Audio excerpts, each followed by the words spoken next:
ও তোমার কাছে 2000 টাকা হবে গো।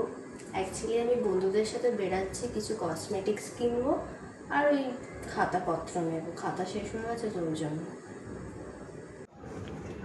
কি 2000 টাকা? বাবু শোন, বস। 2000 টাকায় কি হয়েছে বল? এই যে তোকে আমি মাসির বাড়ি কালী পুজো যাওয়ার জন্য কত করে বললাম, মঙ্গলবারে গেলি তুই? গেলি না তো। ওখানে সবাই জিজ্ঞাসা করছে যে রাই আসেনি, তুই তো গেলি না। তুই না আমি যাব না বলে কাটিয়ে দিলি। গেলে কত ভালো হতো। তুই তো আমার কথা শুনবি না, খালি তোর আমার সব কিছু কথা শুনতে হবে। বল, তুই যা বলিস তাই শুনি। তুই কি এই যে তোকে আমি বলেছি যে রোজ একবার করে জিমে যা, সকালবেলা উঠে একটু হাঁট, বা বিকেলবেলা যখন সময় পাবি একবার হাঁট। তুই তো আর হাঁটিস না। তোকে যেগুলো ফাস্ট ফুড খেতে না বলবো তুই সেগুলোই খাবি। তোকে যত বলবো তেল ঝাল মশলাগুলো কম খাবি, তুই ওগুলোই খাবি। ভাত তরকারি রুটি তোর ভালো লাগে না।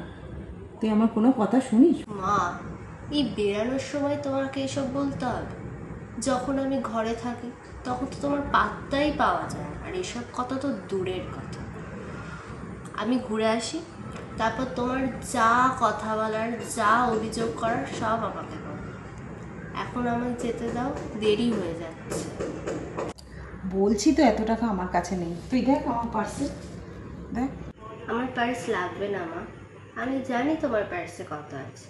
আলমারিটা খোলো, তারপরে ঠিক বলে যাবে ঠিক কত আছে।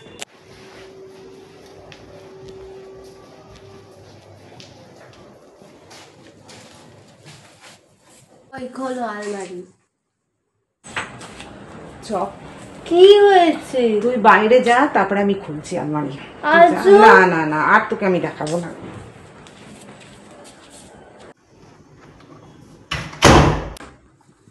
কি হলো? দরজা কেন দিচ্ছে? এমনি বের করো না, আমি বাইরে দাঁড়িয়ে আছি। আবার এলি কেন?